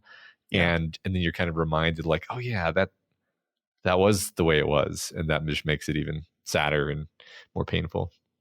And you know who it's not obvious to? Jack. Mm-hmm. Like we've had, you're absolutely right. Every character in the story has pointed out how much Danny clearly loves his father and how close of a relationship they have. Every character, except for Jack Torrance. And in fact, this week we saw, he doesn't love me anymore. And then Mhm. I really do. Thinking back about our conversation about Jack last week and the week before, and how this is a man who like was just had a life filled with a great many privileges, and just I don't think we hit the drum enough of the absurdity of this man's privilege, that he can beat up a student on campus and then be told, hey, just wait out a year and we'll probably get you your job back, is like the most privileged human being that's ever Mhm. existed in the world. But like he's a man who is like constantly talking about like all these things haven't gone his way, and the one thing he has, I think, that is this incredibly amazing, powerful thing, is he's got this awesome son who loves the shit out of him, and like a pure, wonderful kind of love that just doesn't always exist everywhere. And he's so underappreciative of it. He really is. He Mhm. doesn't ever seem to recognize the power and the wonder of that thing. Yeah. And it just sucks. It just sucks. That's a great point. It's very hard to notice when something is not in a story, but you're Yeah. totally right that this is a huge lacuna in his awareness. I mean, he takes his wife for granted too, Yeah, definitely. clearly, but the way that he takes his son for granted, it's like, well, he takes everything good in his life he doesn't even see. It's Hmm. like invisible to him. And yeah, he has this amazing, rare golden thing, of uh, inestimable value, Yeah. Hmm. that he's just like, it's not fair that the kid stuttered and I had to yell at him, and yeah, like just shut up, just like take Yeah. stock, yeah, it's Yeah. wow, that's such a good point that I'm like kind of grappling with it in real time. It's really good though. Yeah. It just makes you hate him even more, doesn't it? Mm-hmm, mm-hmm. So I really like this part too, because Dick is getting kind of closer and closer to the Overlook. He feels its power and his presence more and more acutely, noting and questioning himself: had it ever felt like this before? Had it ever? It never felt like. He feels this feeling of dread and evil just in the air, and I think that is to us like a symbol of how powerful the Overlook has become in the time that he was away from it.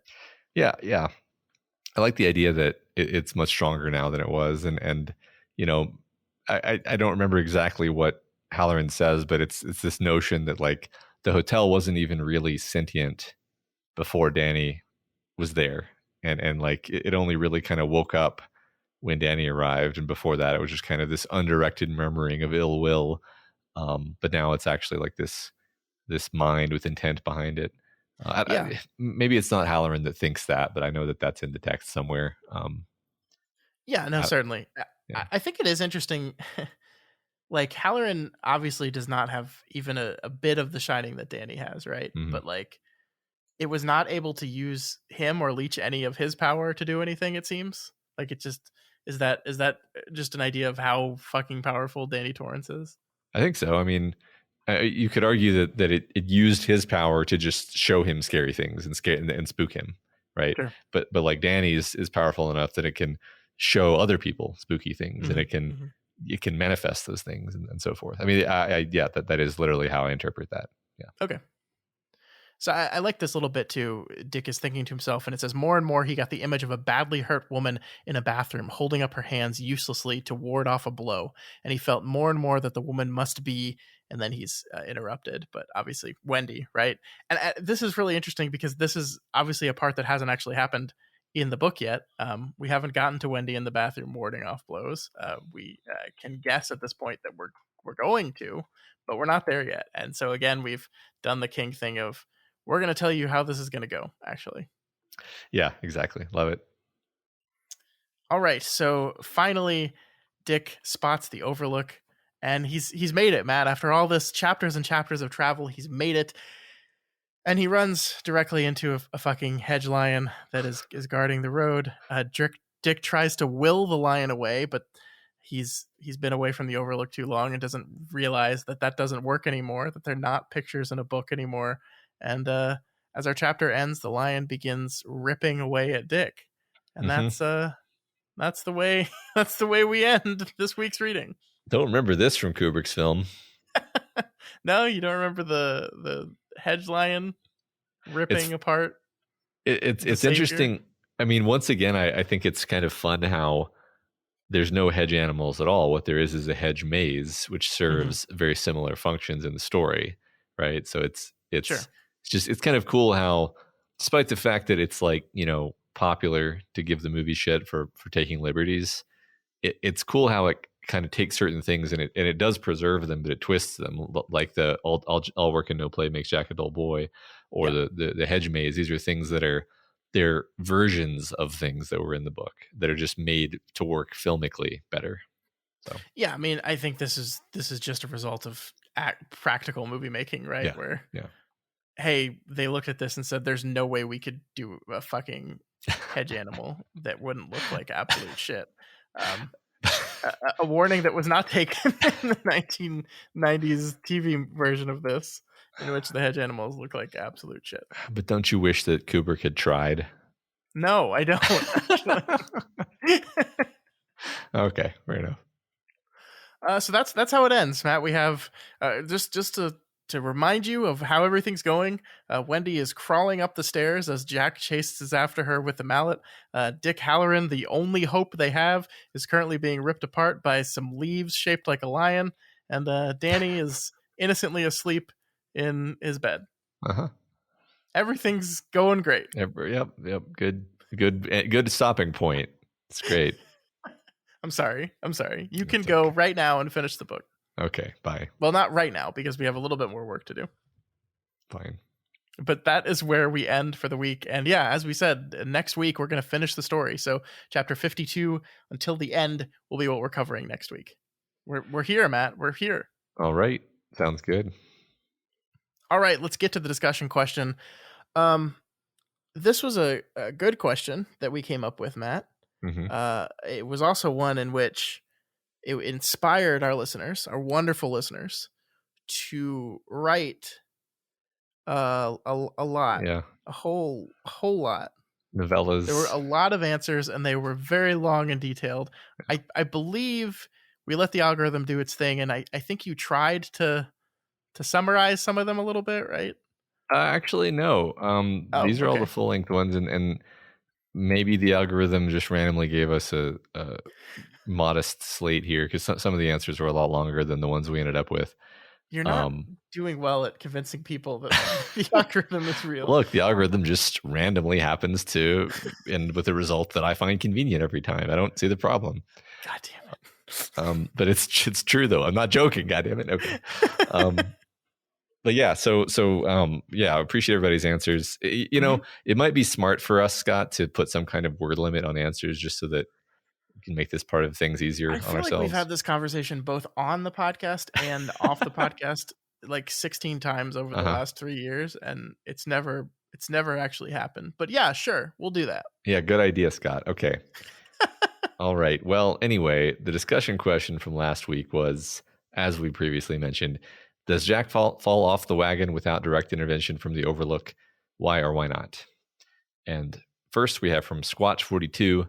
I'd like to take both sides of this discussion question answer so that I can always come out on top. But since that answer was already taken, I guess I will take a side. Oh, brave of you. While I believe that we are all responsible for our own actions, I do not think Jack falls off the wagon without the events that took place at the Overlook. Jack did make the choice to drink. His failure was his alone, and the blame shouldn't be placed on anyone else. But were it not for the hotel, I think Jack could have stayed sober. I'll go even further and propose that Jack could have stayed sober if he had stayed at the hotel by himself. Danny's presence made the hotel stronger, and it used Jack to get to Danny. If Wendy and Danny stay away, Jack would emerge in the springtime with a well-maintained hotel, a complete masterpiece of a play, and a family that lives happily ever after. Jack might have some stories about weird noises coming from 217, but that's all it would be without Danny's shine to lighting the place up. But I also believe that Roland's next time around the wheel, he totally saves Jake and cries off the tower to save his friends. I guess I'm just an ignorant optimist. You know, I can appreciate that though. The only part I will absolutely push back against is that he's going to come out with an absolute masterpiece of a play. I like the idea. I like the idea that he finishes the play and then it just does really poorly. Yeah. That would, yeah, that would be fun. Yeah. I mean, it is true if Danny's not there that the hotel does not get to suck Danny's power. So really the lesson of The Shining is don't take your kid to work. Yeah. Lean in is the moral of the story. No, I mean, I think this is really interesting because, like, I think Squatch has kind of gotten to the bottom of the question, which is like, well, he without direct intervention from the Overlook, no, he would not have drunk because there was no alcohol there. But like, I think more what we are trying to get at is the idea that like, would Jack have stayed sober for the rest of his life or not? Which is, I guess, technically a different question. Yeah, well, it's interesting because some people kind of took on that angle more. But as for this specific case, I mean, yeah, I agree. If it weren't for the intervention of the hotel, then obviously Jack would not have drunk this particular winter, for sure. Mm-hmm. All right, next we have Odd Guarantee 30, who says, is the booze real? I think an excellent piece of circumstantial evidence would be to check if the hotel can make its own drinkable liquids. One could theoretically investigate this by comparing drinks sold compared to drinks purchased. So we're going to audit. We're going to audit the hotel's sales. Okay, that's great. On to the important question. Not only is the drinking not Jack's fault, but the destruction of the radio and sabotage of the snow machine would never have happened without direct intervention either. Every time Jack has an epiphany about the influence of the hotel and is about to make a good decision, the Overlook sticks its metaphorical hand up his metaphorical ass and he fails. I guess one could say Jack fails because his mental walls are so cracked the seeds of the Overlook find enough purchase there to corrupt him, but that is a totally different from what any reasonable person would call culpability. This inhuman place makes human monsters after all. Can we blame the plastic for being molded in the furnace? Yeah, that's a good answer. Yeah. I think we kind of touched on the ways in which I would disagree with that in this week's episode, but I don't know. What do you think? I guess it all comes back to how you define culpability, right? Yeah, right. Well, and like I was saying before about him having the character flaw of pride, it's I kind of anchor on that because I'm like, well, is he responsible for his flaws? And I'm like, part of me is like, you have to be responsible for your flaws. Who else is going to be responsible for your flaws? They're your flaws. Yeah. But then another part of me is like, well, you didn't choose them. You didn't want them. You didn't. Right. I mean, this gets back to like alcoholism as a disease, right? As a disease these people are suffering from. That is undoubtedly true. Yeah. But is an alcoholic responsible for the things they do because of that disease? 100%. No one would argue otherwise. And like any treatment plan, like the 12 steps in AA, have you taking responsibility for your actions. Like that's part of treatment for it. So yeah, I mean, when we get down to culpability and we get down to like what is to blame, I agree 100%. The hotel is pushing and prodding and manipulating Jack from the moment he steps foot inside. 100% true. But yeah, can a person be blamed for the cracks in their personality that allow that kind of evil in? And I think the answer is yes. I think they can. You know, it's interesting, just for the sake of argument, I want to argue against myself sort of and say, if this book had ended with Jack heroically fending off the Overlook's influence and triumphantly driving out of the Overlook with his wife and son and everybody's fine, we would probably regard him as a hero who was deserving of praise, which suggests if we say that he did something praiseworthy by resisting the hotel, then therefore it was not the easy thing to do. It was not the automatic thing to do. It was not the natural thing to do. It was a thing speaking of a superior character, of an immense effort of will and strength. So to invert that, it's like, well, Jack failed to be a hero. He failed to be a hero. Does that mean he's a monster? Well, kind of. But there's a gray area, I guess, is what I'm saying. So let me rephrase what you're saying here. if there ever is a moment in the story in which Jack is able to successfully resist the temptation of the hotel, does that not then put culpability for him on the moments in which he failed to? I see where you're going with this, Scott, and I like it. Maybe we can revisit this when that moment arrives. I think we'll have more conversation about this next week for sure. Okay. All right. Sounds good. Next answer we have from Steve Living Room. I agree with most here, saying Jack would most definitely fall off the wagon at some point, mostly for the fact that he has always refused to look within himself and fix him. He is constantly looking for external things that make his life better, next job, book idea, etc., and excuses, wife, students, and son making him mad. He refuses to accept his own actions and therefore was primed to fail. Yeah, that's also true.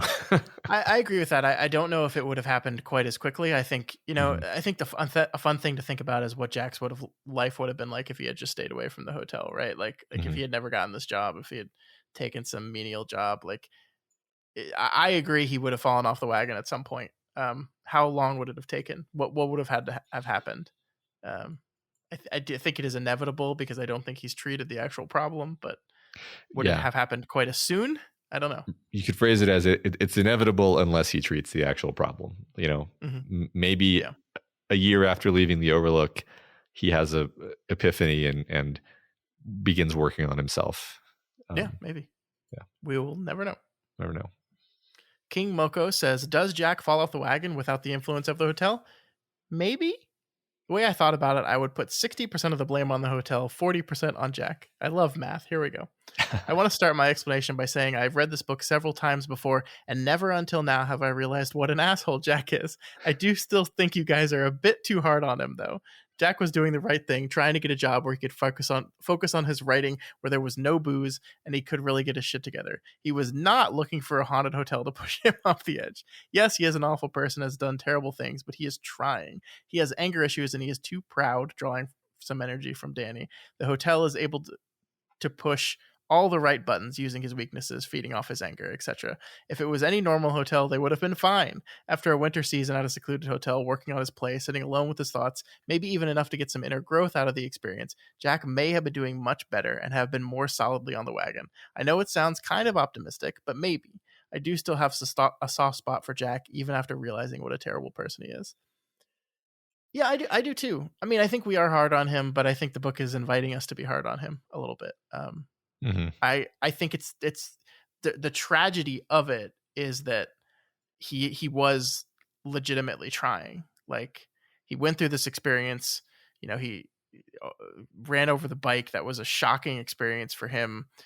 He had this moment with the kid where he fucked up again, totally sober, which I think it is we can't underemphasize how important that is, that he did this, and up until this moment he was blaming everything on the alcohol, and then he beats up a kid sober, and then suddenly he doesn't have the alcohol to blame anymore, and he doesn't know what to do, and that really throws him for a lurch. And he is trying. I think you're totally right. He looked at this job and said, I won't be tempted. It's going to be so nice to have a half a year where I'm probably thinking about it constantly, but I won't have to worry about succumbing to that temptation because I won't be able to. And yeah, things just didn't work out that way.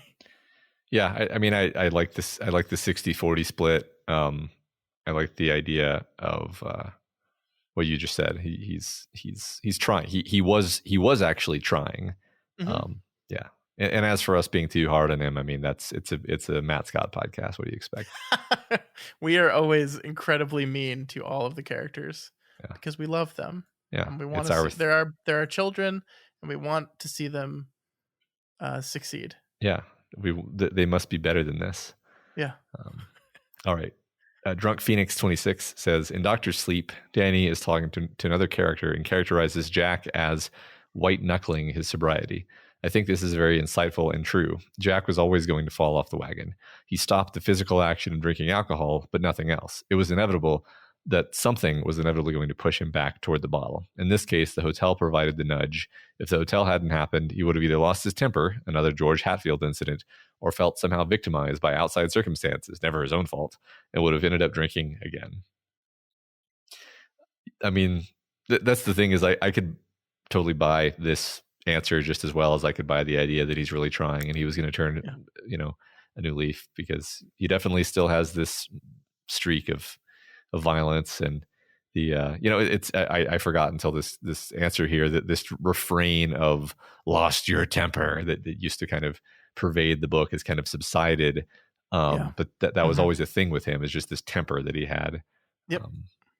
Yeah. And his awareness that he has to maintain it, and he just no longer seems interested in doing that. Yeah. Next, we have Deep Scorn Prisoner, who says, I have been sober for almost 8 years, and with the little wisdom regarding alcoholism that I have acquired, I think Jack's sobriety was always hanging on by a thread. A large part of getting sober is taking responsibility for your actions, while Jack externalizes everything in his life, even before coming to the hotel.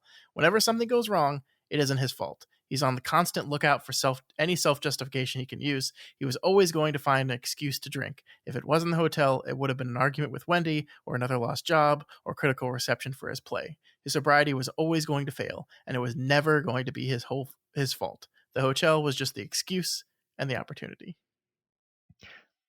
In particular, I love the idea that if he had finished the play and the play was poorly received, that would have caused him to spiral. That seems very, very like our Jack. Definitely. I find that plausible. All right. Sin Bugdock says, great question. Oh, thank you. To be true to lore, Jack had to be an active and willing participant. Proponents of demonic possession insist that the possessed must have first invited the demon to enter. Whether through an active deal with the devil or experimentation with spiritualism through Ouija boards or seances, there is always a willful act that allows evil to enter. Vampire lore operates by the same rules. You must invite them in. It seems a pretty common theme across King's writing that our favorite evil antagonists have been active and willing participants in allowing evil inside at the onset, at least. Even if the ultimate evils are perpetrated at a time down the road, when they no longer have agency or control, they were the ones that took up the cup and drank initially. Jack fell off the wagon all his own, but the Overlook caught him and ran with it from there. Yeah, do you want to talk about Nadine a little bit here, Matt? Because I know you mentioned that to me the other day. Yeah, I was thinking about Nadine and comparing Nadine to Jack, and how, obviously referring to the character from The Stand, where there's a distinct moment where like the evil forces in that story are trying to push her towards being their servant, and it's only after she sort of has given a certain amount of obedience and then she tries to resist, it's too late. Now the evil can just sort of control her and get what it needs from her without even having to get her submission anymore. And it's like this slippery slope sort of situation where maybe there was a time that she could have resisted, but she went along with it for too long, and now it's too late, and now it's there's no backing out. And I kind of felt like that's what has been happening with Jack, with a much more stark inflection point in this story where Jack takes the drink. There was no such immediate inflection point in that story, but I think it's the same basic idea. Sure. Yeah, no, I like that. All right, next we have Jen Cat D, who says, firstly, I come from a family rife with addiction. We've got alcoholics, drug addicts, food addicts, bad relationship addicts. Yeah, we're fun at a party, but real life can get tough. We've lost more than one to that disease. That being said, it takes one to know one. Jack's sobriety is precarious, to say the least. I believe the hotel chose Jack before he even walked in the door. Grady too, for that matter. The hotel is looking for people who already have a chink in their armor to be exploited, a little thread to be pulled, and it starts working on you as soon as you're in its grasp. Jack was ripe for the plucking and likely would have relapsed at some point regardless of where he was. He may have gotten sober a second time, who knows, but he had zero chance at the Overlook. Was the alcohol real? It doesn't matter. It was real to Jack, and that's all he needed. I would bet he was the only one who could see it.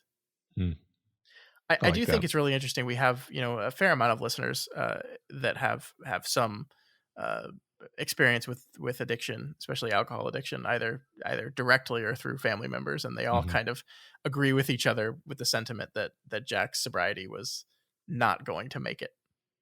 Yeah, I was just thinking about that and thinking that actually counts a lot with me.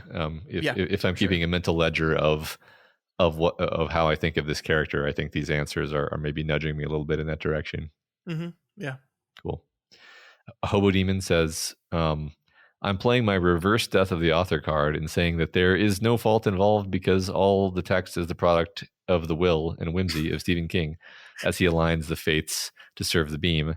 Free will is an illusion, etc. Long time listener, I can see.